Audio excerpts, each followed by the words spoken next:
Freddy, I heard you got some new eyes recently. Just want to check to make sure that they're all functioning before we send you back out there on the stage. Tell me, what do you see here? That is my friend Bonnie. I is him. Don't we all? Don't we all? How about this one? It's me? Interesting response with heavy lore implications. Gonna make a note of that one. Alright, how about this last one? Oh, that's the DJ, you know. DJ... hold on, don't tell me I have this. DJ... Come on, Freddy, it's obviously... Music Man! Music Man! Oh! Music Man! Music Man!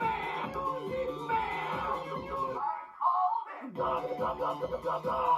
Music Man! Man! Man! Music Man! Man! Man! Oh! It was so close!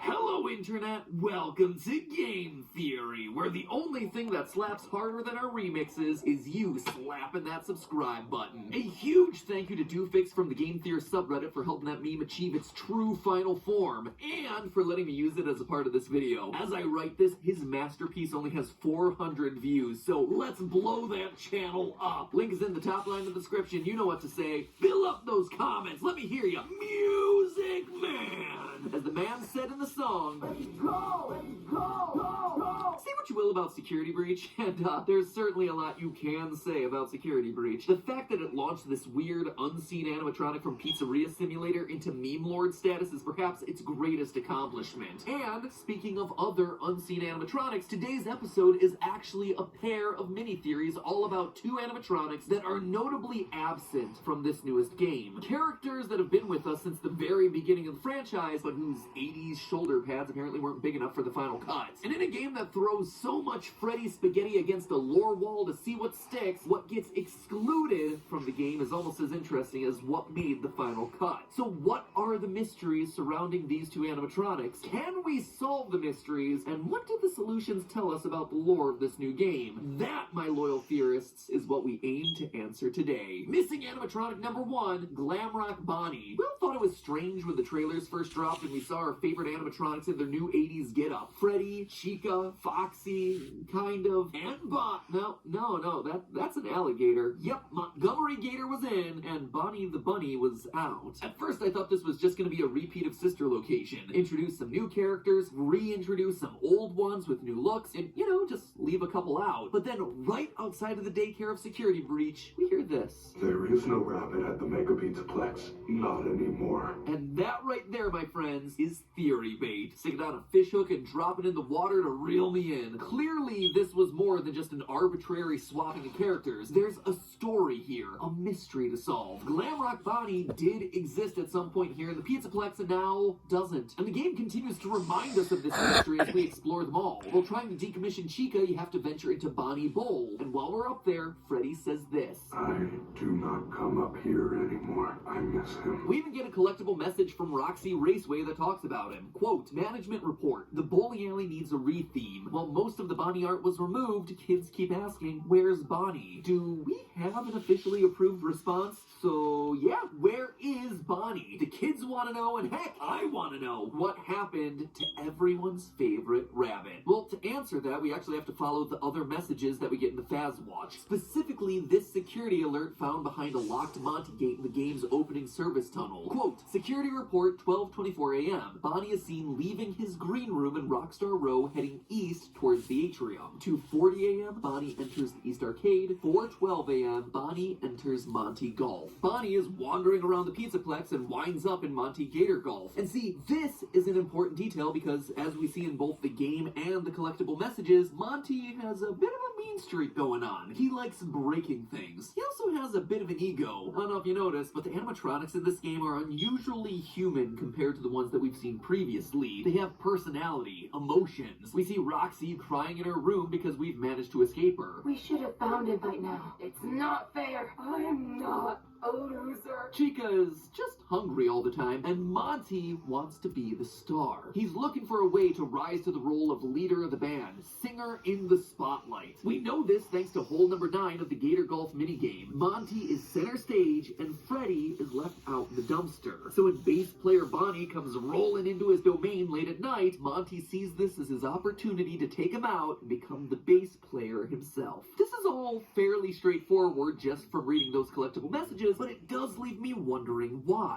Why did Bonnie go to Monty Golf in the first place? Well, what if someone led Bonnie there so he would get destroyed? Monty would get what he wants, a more prominent role in the band, and Bonnie would be quietly decommissioned and turned to scrap. Scrap that could then be used to help rebuild another rabbit that we're all familiar with. One that's hiding out in the basement. Good old Burn Trap Afton. You want to know where Glamrock Bonnie is? Right there, right in front of your face. Burn Trap's body is Glamrock Bonnie's body. And I'm not just saying that because they're both rabbits. There's actually a couple more clues that pointed me in this direction. If we turn back to when we last saw Afton in the form of Scrap Trap during Pizzeria Simulator and Ultimate Custom Night, there were some interesting design details. Namely the fact that we can see a lot of bone underneath the suit. A lot of bone. Top of his skull, his jaw, around the eyes here, even the collarbone you can make out in his jump scare. But here in Security Breach, Afton has basically got a whole new body.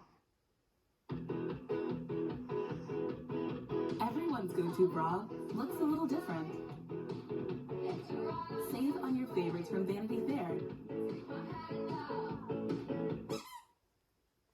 Kohl's. Price pinch, give it the hammer.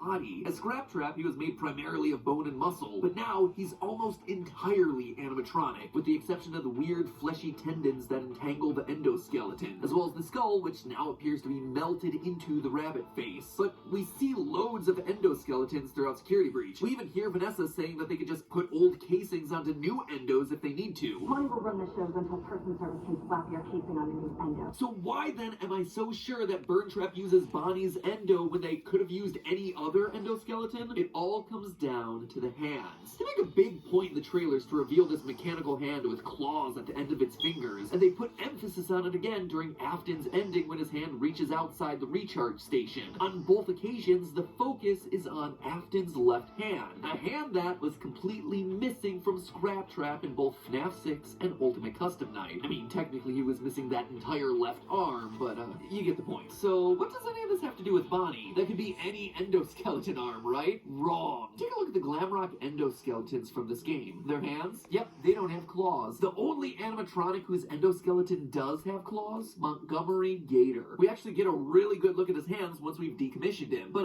hold on a minute, I was saying that Burn Trap was made from Bonnie, so why am I so focused on Monty? Well, we have to go back to the messages that we get on our Faz Watch. Down in Parts and Services, we get this maintenance log. Quote, Montgomery's claw upgrades allow him to play the bass. Following performances, he mostly uses them to cause damage. Before I read this message, Monty having claws didn't really strike me as an odd design detail. I mean, the dude's an alligator. Kinda makes sense. But this message made me reevaluate that opinion. Claws are only for animatronics that play the bass. When we get the message about Bonnie being out of commission, we get this line. Quote, with Bonnie out of commission, we are making Monty the new bass player. Parts and Service have already done the proper adjustments. End quote. They're installing the claws on Monty because he's becoming the bass player, which means that Bonnie before him must have also had claws. They need to be built into the endoskeleton because they have to pluck the heavier strings. Therefore, the claws on Afton's new body prove that they could have only come from a single source, Glamrock Bonnie. But Glamrock Bonnie isn't the only one conspicuously missing from the Security Breach lineup. Where is everyone's favorite yellow clickbait, Golden Freddy? At first, I didn't think too much about his absence. Last we saw old Yellow Fredbear, he was twitching away at the end of Ultimate Custom Night, keeping the spirit of Afton trapped in an endless purgatory of torment. Meanwhile, you got Old Man Consequences over here asking Cassidy, you good, bro? and encouraging them to leave the demon to his demons. So, yep, that story seemed largely done. Cassidy, aka the one you should not have killed, aka the vengeful spirit, call the kid whatever you want, this was another playing piece off the lore table, the end of another character arc. So why would Cassidy appear in Security Breach? Doesn't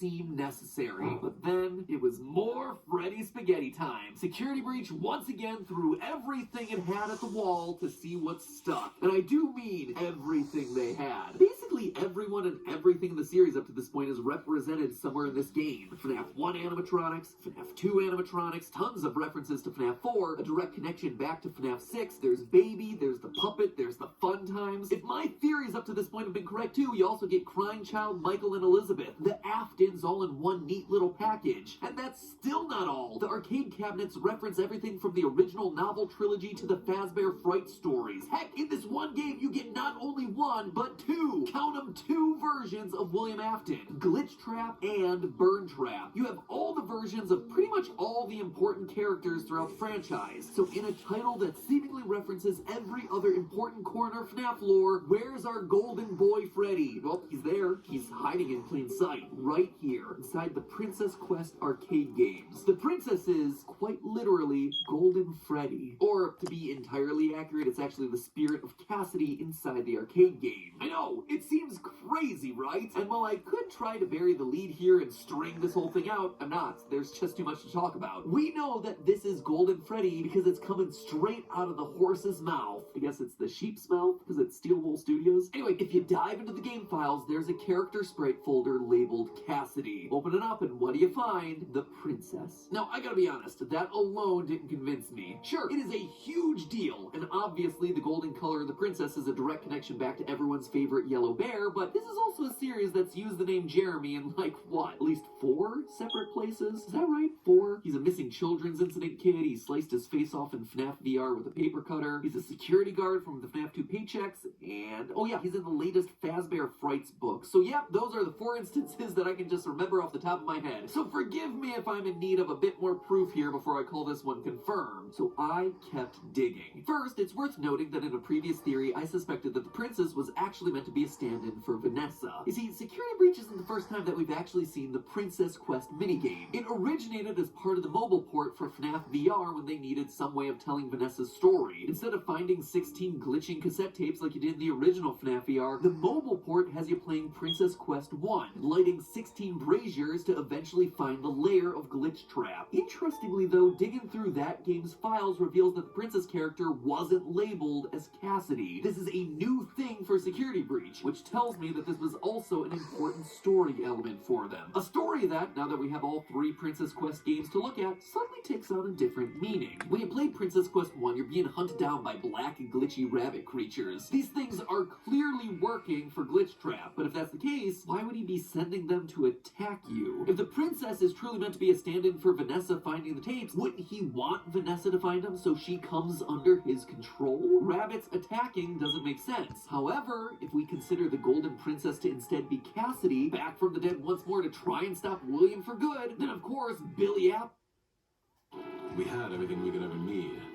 Our little drums and the open road. Introducing new sweet and savory cookies. For a limited time, buy one Finally get one free. released the call. 5 flavors that are delicious any time of day. Sorry this is taking so Only long. from IHOP. Download the app and earn free food with every order.